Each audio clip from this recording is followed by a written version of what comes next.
What's up, everybody? Yeah, it's good to see you guys, and even better be out here on some good weather and getting going. So, as we're entering into OTA 5, we've really been impressing on like the speed and the execution. I think you heard us talk last week about as a passing camp and the details that go into that. So, offensively, defensively, the whole part of it. We'll actually work in some special teams today that involve some kickoff coverage, some kickoff return. So, we're excited to put part of that into play as well. So, it's a fun day to get rocking. So, with that, I'll open up to you guys. At the left tackle spot, you got Cornelius, you got Brandon Coleman competing. As you get deeper and deeper into your installs and everything, what are you looking from them specifically as they compete? Yeah, I think number one, like you're right, that the competition is at a lot of spots. And at that position specifically, it's going to take more time. And the reason being is you've seen where we haven't done a lot of team together. We haven't done in padded spots together. So we're going to be really strategic as it gets to training camp.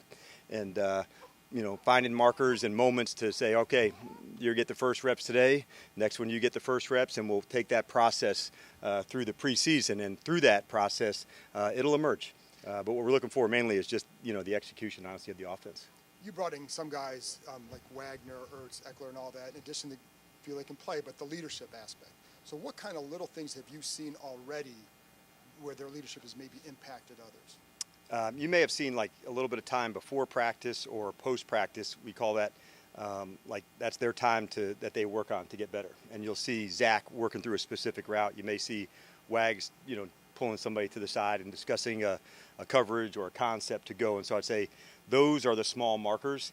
And then off the field, if you'd ask one of those guys, take me through your process. And I think for a younger player, that's a big deal for them coming into the NFL to make sure.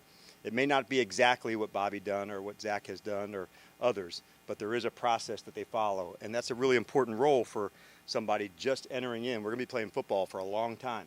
And so make sure this is how I warm up. This is how I do things to take care of my body. This is how I study. And so those processes are really important. Do you already see some of those younger guys heeding what they're seeing and learning? Yes. And like what a value for some of the players at their positions to come in. And, you found out early on, and I'd asked, Ben, have you met Zach? Yeah, he already reached out to me. And so knowing they were already ahead of them before they even got here, that's what leadership is all about. Bill McCaffrey's college coach says he's really hard on himself when he makes mistakes in games and practice. How do you kind of coach a guy like Luke, who's kind of a student of the game, son and a brother of a player, to kind of move on with things and not be such a perfectionist? Yeah, I think that's true for all really good competitors. Oh, if I could just have that one play. It's true for coaches, honestly, as well.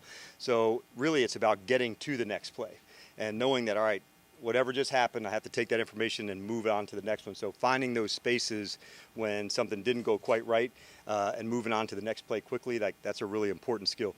What we do know is that there's going to be adversity that's coming. And when you have the mindset knowing, bring it on. I know this is coming. I'm ready for that. Then you're ready to transition more quickly. You guys have games Thursday and whatever. I know you coach on games various days of the week. The NFL's going to Friday and Tuesday. What do you make of that? How hard a challenge is that for teams and coaches when you have games on Mondays, Tuesdays, Thursdays, all that? I think we were talking about routine earlier and knowing that you'd like to set everything up, where I have a game. This is what I do on Wednesday, on Thursday, on Friday, on Saturday. And so when those games come, you'd really just shift. This would be like a Wednesday. This would be like a Friday. This is what we do before the game. So it's not as difficult as it seems. You have some travel that you have to work in, shorter weeks, longer weeks. But again, staying true to a process. This is how we get ready. That's to me the biggest piece of it. On sort of that leadership front with a guy like Wagner, who you've obviously known, what specifically does he do? Is it more of a lead by example? Is he a talking guy? What is it he kind of does that helps? I'd say probably a little bit of both. And what you'll find from him is this is a rare competitor. I remember, going on 10 years now or longer, me filming an install. So, as coaches, sometimes you film to see, how did I teach and how did it go? And I can remember that day specifically, it might have been the first day of an OTA. I had filmed it and went back home that night to watch it. And I was so pissed at myself because I didn't ask specific people the questions. In other words, Ben, what is this? And John, what is this? And so I'd ask questions, and Bobby Wagner and Earl Thomas answered every question, as it come up. They just had that type of intensity about them. So I would say he is both. Pull somebody to the side to discuss it, think about it in this way, but he does it in his own way as a leader. And that's what I want he and Zach and others that are here to make sure they're here as ball players first, but when you look back on it, some of the people that mentored him, now that's a way to pay it forward. And so that's one of the coolest parts of our game is when now you get to pass that along to the next one. And the very best players do that. And I look back and was fortunate to, coach guys like a Bryant Young or a Jason Taylor and, others that has made the Hall of Fame. But there was this common trait of sharing that knowledge to the next. And I thought that was always one of the cool parts of like the great players that were willing to pass it on to the next guy. And with Emmanuel Forbes, just curious about his progress, but also you guys had him doing some punt returns last week. Just kind of curious, do you see that as possibly part of his future? Well, I think right off the bat, we know there's more return opportunities, and so Emmanuel's got, ridiculous return skills as a defensive player of returning, so we wanted to add that part of it. Although he didn't do it at Mississippi State, that doesn't mean he doesn't have the traits necessary. So we got a big, deep crew now that we're working people both in punt return and in kick return, and so just like everything, we're trying to, find out what unique things a player has and how to feature them. That not only will be during this time of year. Can he be a punt returner? Can a safety come down to play dime? Can a tight end split out wide? Those are things that it takes time through training camp. One player may be able to, another player may not. And so it does take a little bit of exploring, but that's like our job as coaches to find any unique traits that the players have and then how would we feature those unique traits and trying to find the things that people can do versus the things that they can't do. How is Jaden progressing? As we're getting started, like it's a big passing camp. So for the quarterbacks, they're getting some really good looks. There's a number of coverages now that have gone in, from the first day of where it was maybe just 3 deep and man-to-man. So to see that type of progress from he and from the other quarterbacks, I think that's good. In the weeks ahead, we'll add team things to it and blitzes and, a pocket and that kind of stuff. But I think what jumps not only off the tape here, what you guys don't see in the meeting room is just the competitive nature and the learning and the command that he has already. And so that's something that speaks to his work ethic. When you're a head coach and there's a lot of things on your plate, how much time, energy do you spend monitoring Jaden, checking in with his coaches, making sure that he's on that development curve that you guys would like? Yeah, and it's for everybody really, not just Jaden, but to make sure, and I get, the reason behind it, but each of the guys, what can they do? How are they making progress? So we debrief pretty much every day on a practice day, not so much on the non-practice days, and then featuring what other types of things do we need to add to it. So you may see post-practice, they're working one thing today and something different tomorrow. So you're always kind of tweaking and building that, and that's just how we do it at all the spots. Sorry to hammer the leadership thing, but No, you it's guys one of my as coaches, favorite topics, so bring it.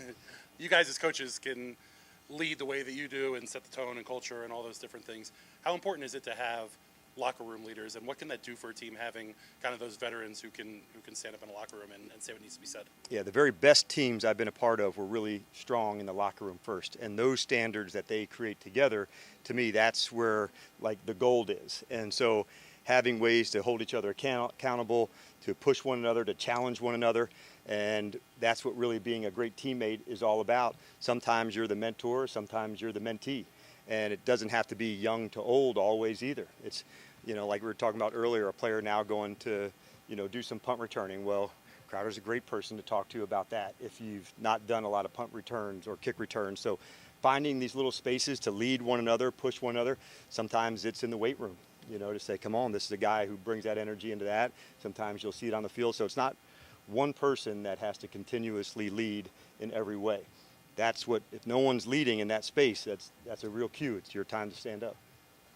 At this point in the calendar, how much are you paying attention to kind of organizing the depth chart and building chemistry amongst groups of players versus just having guys learn the offense, learn the defense, learn what they're supposed to be doing, and then how does that prioritization shift as you move through the spring and into the summer? Yeah, so if you look, big picture-wise, there's certain parts of our identity that we'll be able to hit now.